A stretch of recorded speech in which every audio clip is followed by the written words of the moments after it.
अस्सलामु अलैकुम वरहमतुल्लाहि वबरकातुहू। मेरा नाम हबीब सुहेल अल-आइदरूस है।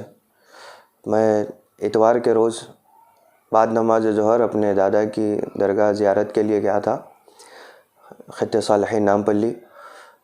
दौरान ज़ियारत पीछे से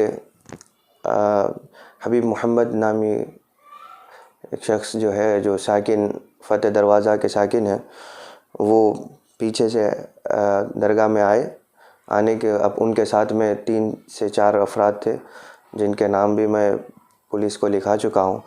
उन्होंने मुझसे गैर ज़रूरी तौर पर बहस शुरू की और बस मैंने उनको मुख्तसर से जवाब के साथ में जब उनकी बहस को काटना चाहा, तो उसके बाद में उन्होंने मुझ पर हमला किया और जानलेवा हमला कर रहे थे और बार बार ये बोल रहे थे कि अब तुमको कौन बचाएगा, क्योंकि उस वक्त दरगाह में कोई था भी नहीं।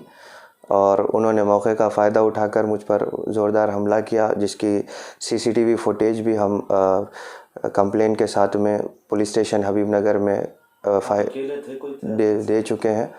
मैं उस वक्त ज़ियारत के दौरान अकेला था। ये हमले की वजह क्या है? हमले की वजह वो ये है कि वो मुझे अपनी दादा की दरगाह और अपने ही दादा के घर में आने से रोकने की कोशिश कर रहे थे, और वो चाह रहे हैं कि मैं आना बंद कर दूं, जबकि उनके और मेरे दादा एक ही हैं और वो हमारे करने वाले आपके रिश्तेदार भी हैं। और उनको बेजा उनके जहन में चंद शुकूक और शुबहात है, जिसको उनके साथ वालों ने शायद फ़रोग़ दिया, जिसकी वजह से उनका शक इतना बढ़ गया कि वो दीवानगी की हद से मुझ पर हमला करने लगे। और ये एक बार नहीं था, माजी में मेरे साथ में एक एक्सीडेंट भी करवाया गया था। उससे पहले जा बजा मुझे दूसरे मुकामात पर रोककर मुझे धमकियां भी दी जा रही थी। उससे पहले आप कंप्लेंट नहीं दी? तो मैं उनकी उस चीज़ों को उनका बेजा गुस्सा और बेवकूफ़ी समझकर मैं खामोश होता गया। जब कंप्लेंट नहीं दिया था मैं, लेकिन अब इस बार जब उन्होंने इस अंदाज से जो हमला किया, तो मैं उसका रिस्पांस देना चाहता हूँ कि ये एक बार था तो खामोश हो गए, लेकिन ये बार बार हो रहा है। और वो धमकियाँ भी दिए थे और वो धमकियों को पूरी करने लगे। तो अब अगर मैं नहीं भागता अगर दरगाह से, तो मालूम नहीं था कि वो क्या कर देते। मैं सीधा फिर पुलिस स्टेशन गया, कंप्लेन लिखाया। मुमकिन है जब वो मेरे पीछे भाग कर आ रहे थे, उनके हाथ में कुछ हथियार भी था, लेकिन मैं चूँकि अपनी जान बचाने की उसमें था, मैं ज़्यादा कुछ मैं उस बारे में गौर नहीं कर सका। पुलिस स्टेशन में आप कब दिए कंप्लेंट? पुलिस स्टेशन में मैं उसी दिन कंप्लेंट कर चुका था, जिसका एफआईआर कॉपी मेरे को पहुंच गया। मैं हबीबनगर पीएस में मैंने कंप्लेंट लिखाई थी। कुछ कंप्लेंट पेपर है आपको? कंप्लेंट पेपर की पीडीएफ है मेरे पास।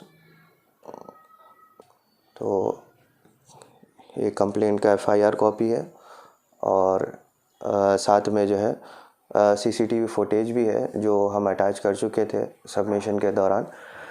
तो मैं ये समझता हूँ कि उनका हमला यहाँ पर रुकेगा नहीं, बल्कि मुमकिन है कि मुस्तक़बिल में वो मेरे ऊपर और भी जानलेवा हमला कर सकते हैं, या कोई और भी किस्म के, या वो ख़ुद करेंगे या किसी और से भी करवा सकते हैं। उनके साथ में और चंद अफराद हैं, और उस दौरान नाम लेना चाहेंगे?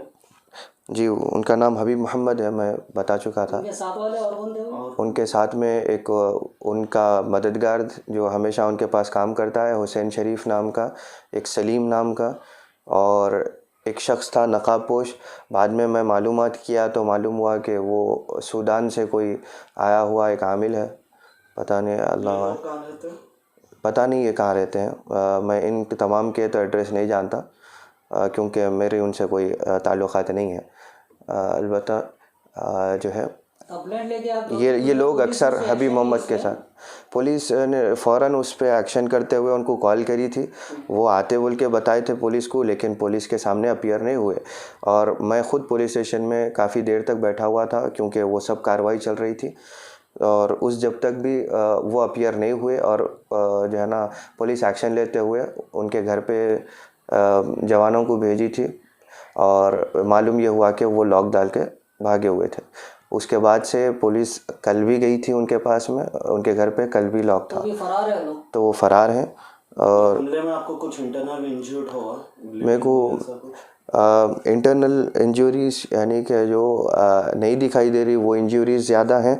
यहाँ पर ज़ख़म थे जिसको मैं बिल्कुल 2 दिन से मेडिसिन कराया है। जी मैं पूरा मेडिकल भी मेरा जब भी पुलिस वाले कराए थे।